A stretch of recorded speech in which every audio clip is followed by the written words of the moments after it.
Hi, I'm Ohio nursing home abuse lawyer Will Eadie. I want to talk a little bit about when deaths in nursing homes and assisted living facilities should be reported to the coroner. Now, in Ohio, some counties have coroners and some have medical examiners.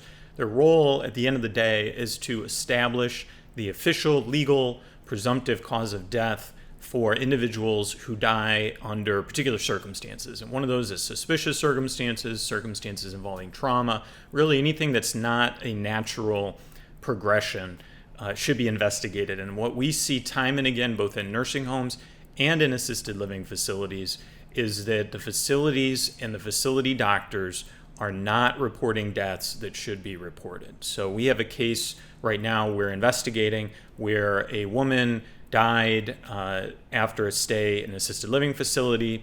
The cause of death, according to the death certificate, was failure to thrive as a result of or due to dysphagia, which is difficulty swallowing as a result of Alzheimer's disease. It was a natural progression. It was an expected outcome of these disease processes, and there's nothing to see here, nothing the facility did wrong.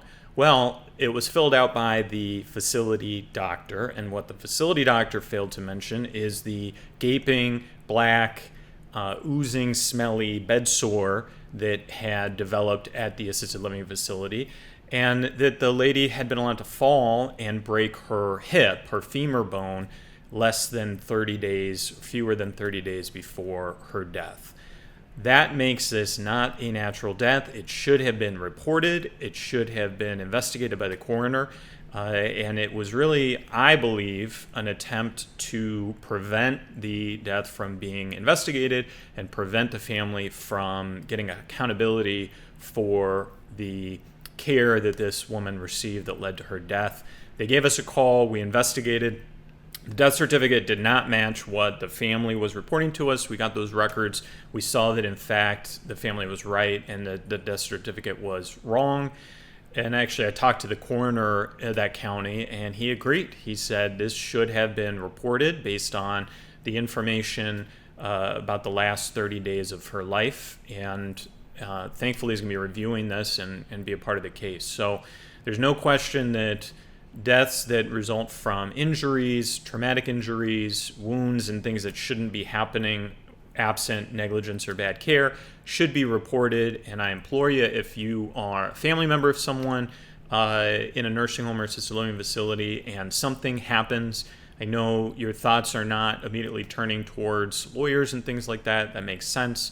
You have to go through a grieving process. But if you have questions about the nature of the death, if you believe that there was a trauma or you know that there was a trauma or an injury or hospitalization, push to have the facility or the facility doctor report the death. And although it may not fit technically under the reporting entities, at least in Ohio, I would contact the coroner or medical examiner's office directly, because you just can't rely on the facility, particularly if the facility is limiting the information they're giving to the doctors, or if they're limiting, if the doctor themselves are part of the facility and for whatever reason are not accurately filling out these death certificates. It's an attempt to create a false legal presumption of cause of death and prevent these nursing homes and assisted living facilities from being held accountable.